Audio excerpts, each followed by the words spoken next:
Hi folks, thanks for tuning in. Colin here from Rock Hillbillies. Today we're going to have a look at Long Tall Sally. This is the Beatles version recorded in the early 60s, and consequently I have today a Gretsch 6122 similar to the one George Harrison played. I'd just like to say thanks to Ben Lewis for requesting this. I know you've been waiting patiently, Ben.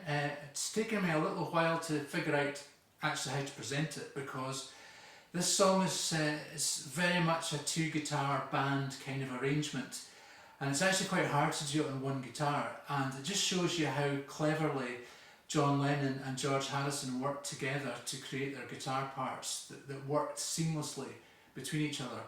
And I actually think in some of the solos, there's a section which I'll explain later, I think it sounds like one guitar playing to the listener, but if you actually listen very closely, it's actually two guitars, and that is why it's almost physically impossible to play it.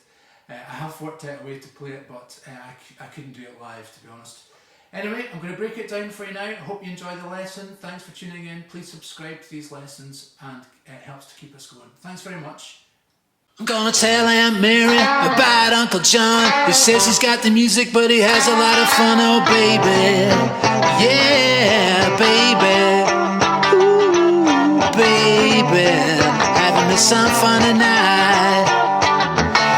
Well, I saw Uncle John with bald head Sally. He saw Mary coming and he jumped back in the alley. Oh baby, yeah baby, ooh baby, having me some fun tonight.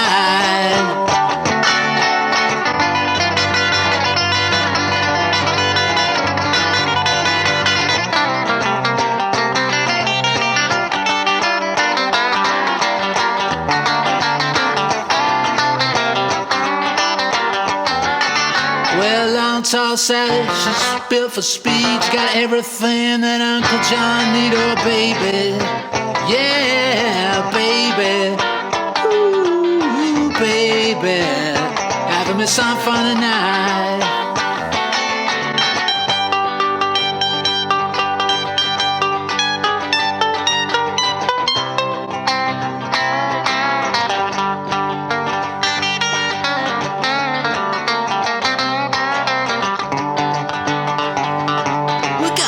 Some fun tonight.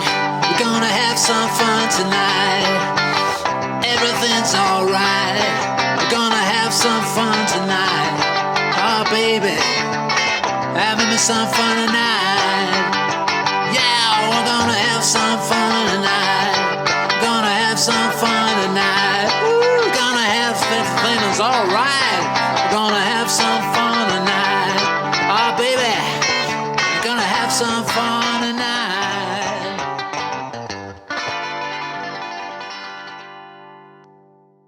Hi folks, the introduction riff goes like this.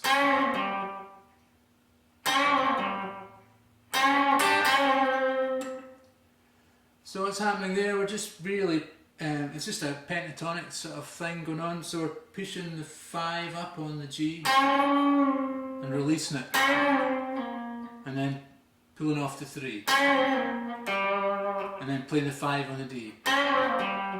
Or actually, you don't necessarily have to pick the D, just hammer it on. And then the second part of the riff is pushing up that 5 and then playing 3 on 3 on the top, and then pushing the 5 up and releasing it on the G, sorry. So let's try that very slowly. So that's all on the G, that first bit.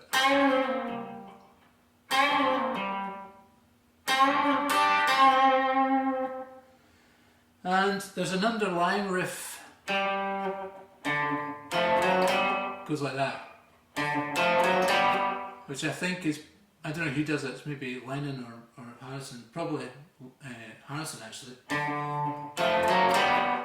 I think Harrison was the more unconventional guitarist of the two of them. Maybe not, maybe that's a controversial thing to say. Anyway, so it starts 5 on the A, and then we're going to play like 2 on the G and 3 on the D. Go up 1 fret. So that's kind of happening underneath the main riff. Doesn't happen all the time, but it's there. Okay, so then the main sort of rhythm riff goes like this.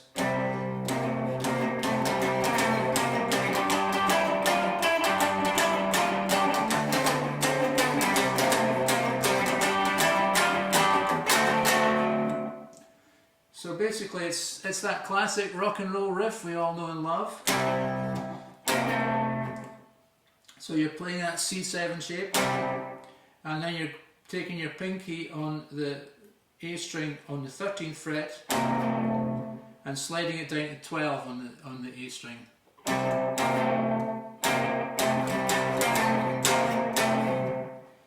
And then we're going to go up to the G, so we're going up to this 10th fret barring with that A shape.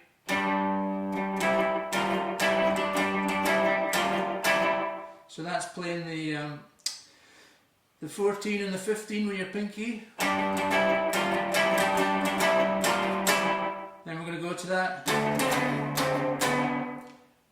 So this is the D shape, D7, and then hammering on 15 and 14 with your pinky on the A string.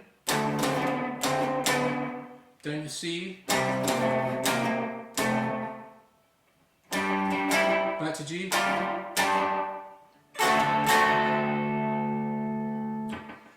And if you don't know those shapes, I've done a little mini rock and roll riff series. I'll put a link up here that shows you that.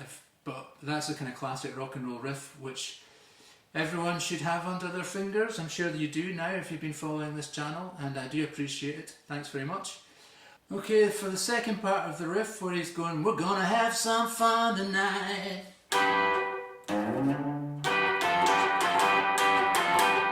So we're sliding up with our thumb up to the 10th fret, and then we're going to play double stops on the 12 on the B and the G, and then we can pull it off to 10 like that.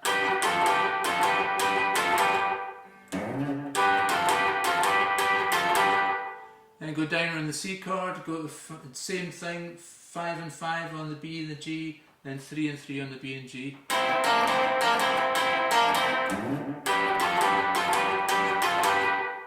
And it goes to D7 chord. Oh, sorry.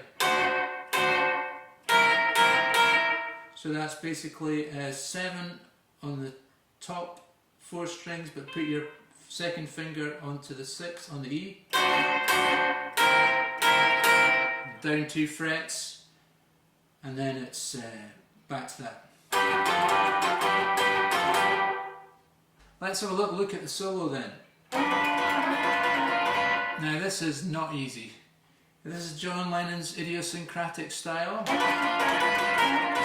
So basically he's playing a G7 shape. So it's a D7 shape up at the 7th fret, which makes it a G7. So it's 7 on the G, 6 on the B, and 7 on the E. And you're just sliding into that.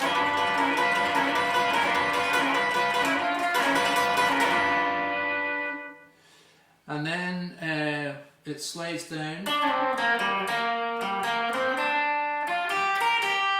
So that's sliding from 7 to 5 on the G, 3 on the G, 5 on the G, back to 3 on the G, 5, 3, 5, 3 on the B, 6 on the B, 3 on the E, 6 on the E, back to 3 on the E.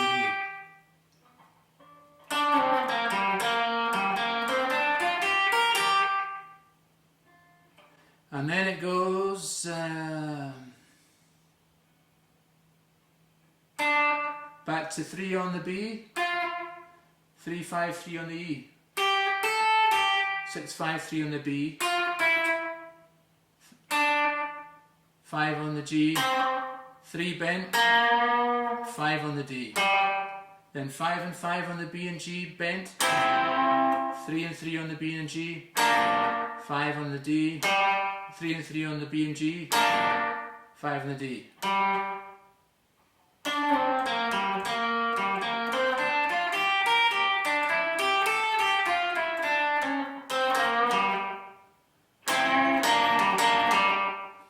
And then it goes 5 on the A, 3 and 3 on the B and G, 5 on the D, 3 and 3 on the B and G, 5 and 5 on the B and G, 3 and 3 on the B and G, back to 5 on the D.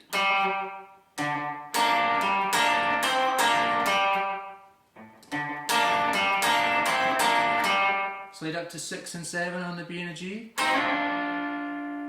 6 and 7 again, 5 and then 3 on the G, 5 on the D, 5 on the G, 3 and 3 on the top 2 strings, 5, 3 on the G, 5 on the D, then 5 on the G, 3 and 3, bend that 5,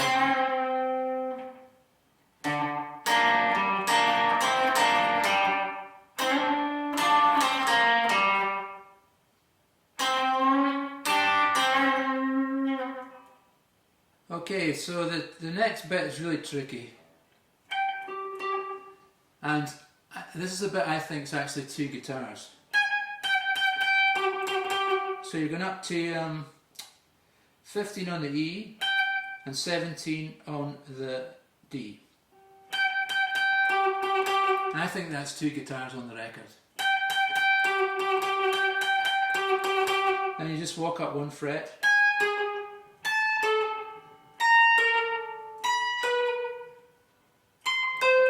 Like that. Now if you can play that live, you're doing better than me.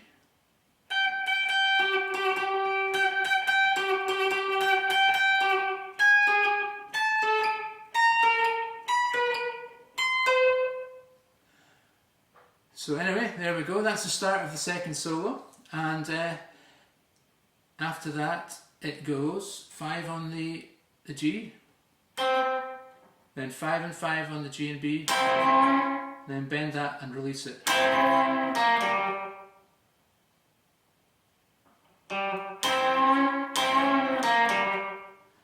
Then it goes 5 on the D, then 3 on the G, then 5, 3, 5 on the D, back to 3 on the G.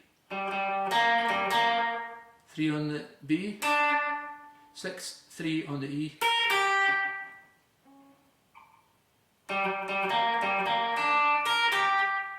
Then 6, 5, 3 on the G, 5 on the D, 5 bent, 3 on the G, sorry, 5 on the D, 3 on the G, 5 on the D, that's 5, 5, 5, 3 on the G, but bending those first 2, back to 5 on the D.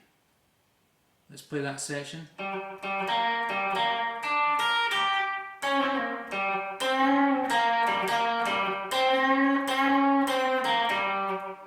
And then the last little riff, which I thought was really clever. So you're just sliding from 4 up to 5 on the A, and you're playing that open D. Finally, the outro riff goes like this, which is basically walking up 2, 3, 4, 5 on the A, and then playing 3 on the A, 6 on the A, 6 on the E, 3 on the E.